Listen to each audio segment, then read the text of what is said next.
In the stone corridors of South India's ancient temples and royal courts, we find the earliest echoes of a garment that would become an emblem of girlhood, the half sari.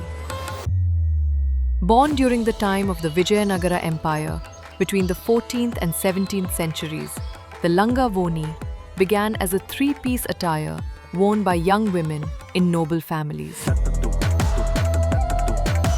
It combined grace, comfort, and modesty, and was deeply influenced by the region's evolving textile traditions.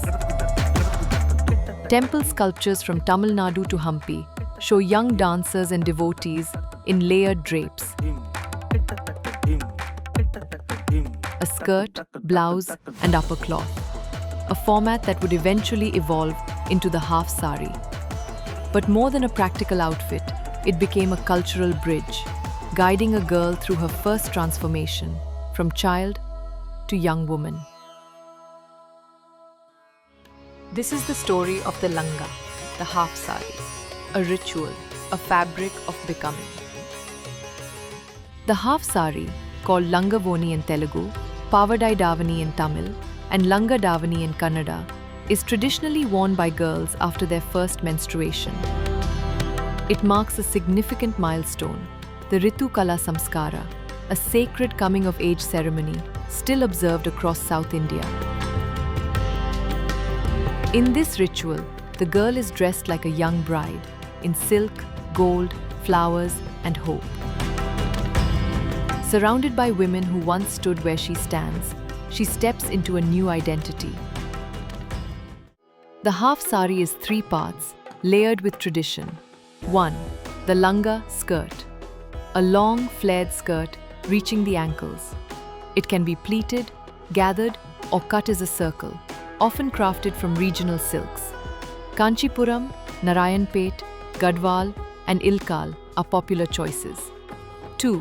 The choli blouse, fitted and cropped, often plain, but decorated in some communities with ari, kasuti, or mirror work.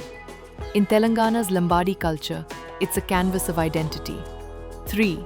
The Voni Davani, drape, 2 to 3 meters long, tucked into the skirt and draped across the shoulder. It mimics a sari pallu, training girls to move, walk, and carry themselves with elegance. Colors are coded too: yellow for purity, green for prosperity, red for power. Every fold speaks. While the structure stays the same, each region interprets it differently. In Tamil Nadu, Kanchipuram silks dominate ceremonial langas, with broad temple borders and heavy zari. In Karnataka, Ilkal weaves with deep red or indigo shades are common. In Andhra and Telangana, lightweight Gadwal and Narayanpet half saris are worn for daily and festive use alike. Some communities preserve the first langa for generations, kept in cedar chests, brought out at weddings, or passed from mother to daughter as silent legacy. Today, the half sari is being revived, not just in tradition, but in style. Designers reinterpret it with chiffon, organza, embroidery, even denim, while young women wear it proudly to college festivals, weddings, or photo shoots. What was once an obligation now becomes a choice, a joyful return to roots. The half sari isn't just something you wear, it's something you grow into. It teaches grace, it teaches rhythm, it teaches how to hold your head high, even when everything is wrapped around you. In a culture where transitions are sacred, the Langa Voni gently holds the in-between.